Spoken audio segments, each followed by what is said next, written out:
Parliament में ले जाने के ऊपर है, जिसके ऊपर जाहिद साहब आप हमेशा ऐसी बात करते हैं। उधर आके एक साबिक सदर भी कहता था कि मुआहदे को आसमानी सीटें नहीं होती, आप लोगों ने मुआहदा किया।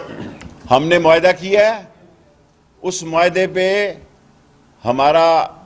हमारे दस्तखत हैं, हम उस पर कायम हैं। लेकिन अगर ये कहना कि ये टॉप प्रायोरिटी है, मुल्क के हालात बड़ी अजीब सूरत हाल से गुजर रहे हैं, सो असल मसला जो है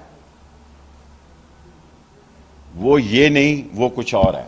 शेख साहब आपने जो कहा कि रकम तंजीम 6 दफा आई है, इसमें एक बार आप भी कूद कर इन्हें कह रहे थे कि आग लगाओ, जलाओ, गिराओ, तो आपको अपने सियासी कंडक्ट पर कभी शर्मिंदगी महसूस हुई?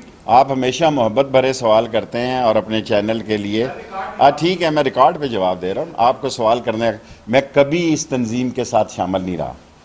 ये आप सवाल कर सकते हैं ना, मुझे जवाब देने का हक है। मैं कभी इस तंजीम के साथ ना शामिल हुआ, इनके जलसे में गया कभी, ना जुलूस में गया। सो आपका सवाल करने का हक है और आप एक इतने बड़े चैनल से तल्लक रखते हैं, मेरा फ़र्ज़ है कि मैं आपको जवाब दूं। आप हमेशा ऐसे सवाल करते हैं जो झूठ पे मबनी होते हैं। आज बदो की में ये हुए हैं और अभी वो पंजाब के चीफ आईजी पंजाब और उनके जो हैं वो लेट हो गए। मैं अपने वक्त का पाबंद था, मैंने पूरा इंतज़ार किया और मैं 6:35 पे आ गया।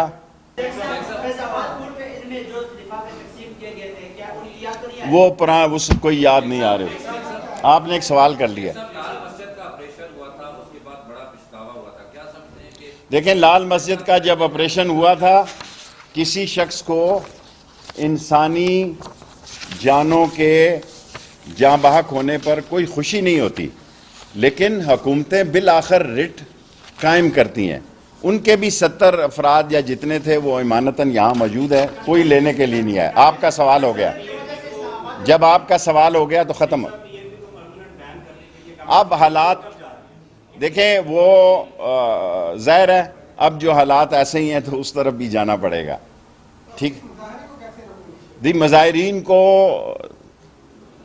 पुरअमन तरीके से रोकने की जो कोशिश की है, उसके नतीजे में 3 जवान शहीद हो गए हैं, 70 ज़ख्मी हैं, 8 क्रिटिकल हैं। ये पढ़ा लिखा मुल्क भी है।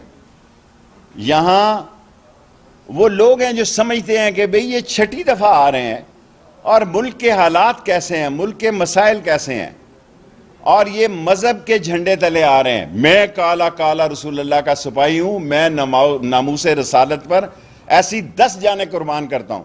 अगर सारे पाकिस्तान में कुछ साबित करे कि मेरे से ज़्यादा किसी ने ख़त्म नबूवत में कैद काटी है, तो मैं जो सज़ा होगी वो भुगतने के लिए तैयार हूँ। जज्बाती नारों से ग्रेज करें, इस मुल्क पर जिम्मेदारी का वक्त है।